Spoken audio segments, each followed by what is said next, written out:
On this episode, we are going to be focused on my creative process, my essentials as a travel content creator, and what is the end goal of my travel content creation.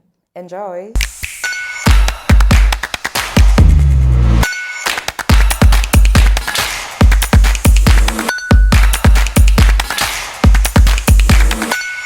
Hello there, welcome back to my channel. This is the second episode of the series Catching Up with TeekayVenus. So step one of my process is selecting a place that I'm gonna go to. I have a long bucket list of all the places that I want to try, and I choose a place based on the time of year that I'm going to go and whether I actually have time to go through the visa process or not. If I don't have time, I'm going to look for places that are visa-free for South Africans or that just have an e-visa. Step two, I do my research on the place that I've chosen. So my research includes visa information. Is it the right time for me to go in terms of seasons? Is it high season or is it low season? And also I watch other content creators, travel content creators that have gone to the area and watch their videos. What have they said about the place? What are the recommendations? What are must-do things? And what is information that I need to know before going there, whether it's safety or currency and information like that. While I'm watching those travel content creators, I'm also taking notes that lead to my step three. Step three is script writing. So after I've written notes of information that I've gotten from other content creators, then I start writing my script. What I want to do in my script is to add information that I feel that there was a gap in or it was left out by other content creators, information that would be valuable to somebody who's going to the place for the first time, information that I also think would be interesting for someone who is interested in history. So this is also where my love for storytelling and history and cultural experiences comes in. So after writing the script, I then put the script on ChatGPT so that it polishes the script up nicely and it's comprehensive and it's very understandable for everyone that will be watching the video. And then I move to step four. Step four is when now I am preparing to shoot. So with me preparing to shoot, I go online and I Google the place again just to see visuals on Google Images, just to see like what their entrances look like, how it is visually, so that when I shoot, I already have a vision of how it would look like. And how I shoot, or what I shoot first, is also tied to my script. So my script, step three, actually also helps me in my step four to know what I'm going to be shooting first, etc. Now, before I move to step five, I would like to show you guys what I use to shoot, what I use to shoot and what I always have with me as a travel content creator. So I have my two phones that I use. So I use this one mostly. This is my iPhone 14 Plus. It's got amazing camera quality. It's very clean and crisp. I use this mostly. And so with this one, I mostly take contents for short form videos. So for your TikToks, Reels, and Shorts on YouTube, this is the one that I'm using. And then I use this one. It's a 13 Pro Max. This one is for YouTube. I use this for YouTube. It's always on my tripod, and when it's on my tripod, it's always on landscape so that it's just ready for me to shoot for my YouTube. I have 3 tripods, but right now I have 2 with me because I am traveling. So when I'm traveling, so this is my go-to. It's 160 centimeters when you extend this one. This is very sturdy and it's very good for shooting outside. When I want to shoot myself walking into a place like entrance, I just put it, like roll it up. And then I put it. It's very sturdy and it's got a remote. Which makes it easier for me to actually take content from afar. Yeah, this is my favorite tripod actually. And then I have this small one. This smaller one also has a remote, but then this is for more close-up shots. So if I am sitting at a table, enjoying a meal and I want to take content, this is the one that I'm going to use. And then I have another one that is at home, like always in my studio, that is longer and it's got like the ring lights. And I always make sure that I take my power bank as well, the power bank, just to make sure that everything is fully charged all the time, because nothing is worse than being in the momentum of shooting your content and it actually goes off. So I always have my power bank with me all the time. And then after shooting, because sometimes I have an issue with space, a MacBook Air 13-inch, it's a MacBook Air.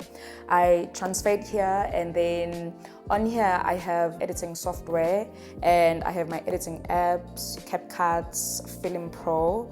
I use this to edit and also just like to save space on my phone. These are my essentials and my equipment that I use.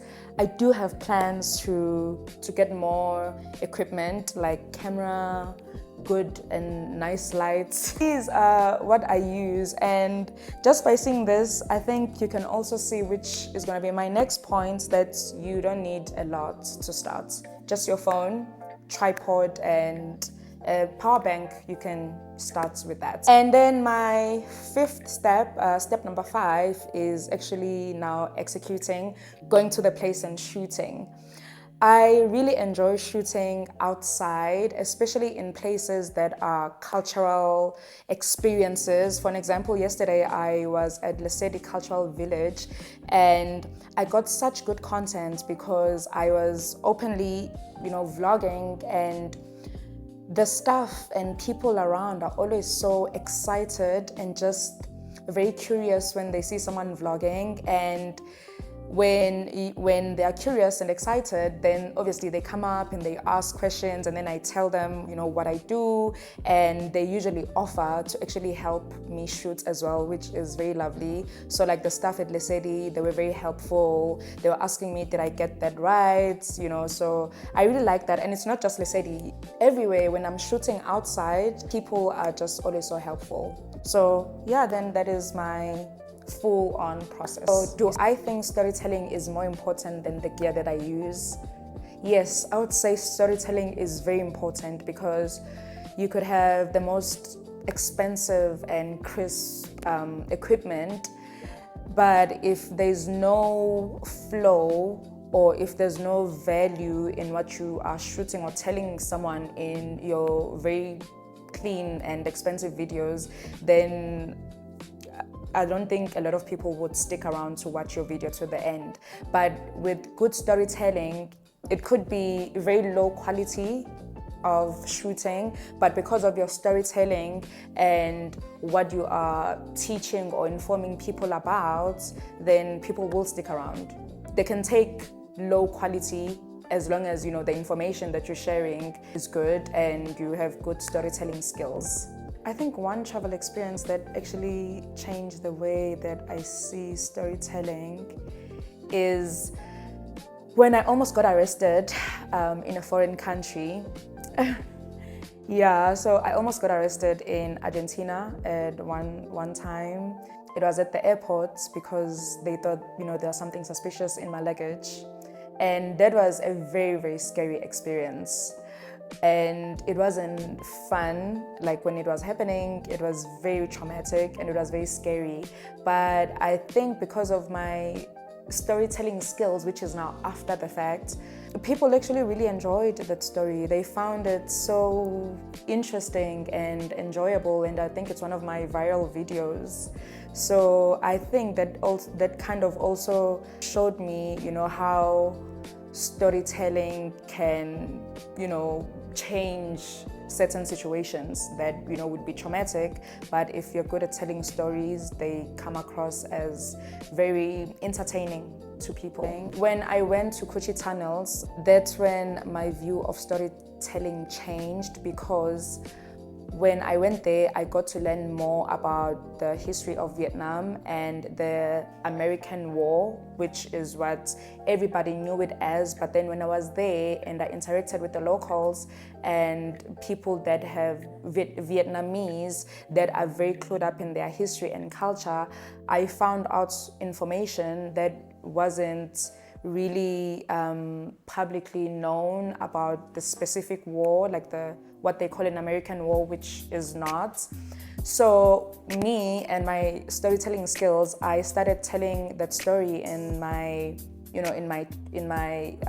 platforms. I did a whole series of just speaking about their history, and that really interested people because people didn't really know that information. They had very censored information about the whole war that was going on there. So I was able to tell the story in a way that interested people. A lot of people were inquiring about going to Vietnam, which made me very happy because that's the main reason why I do what I do. I wanna teach about places, but also inspire people to want to go to those places. Okay guys, so that is it for my creative process. I hope you enjoyed this video. If you did, please give it a thumbs up, and if you haven't subscribed, please do subscribe to my channel and share this video with your friends and your family who are historic and cultural travel enthusiasts. And let me know in the comment section below, out of my 5 steps of the creative process, which one was your favorite and why? See you in the next one.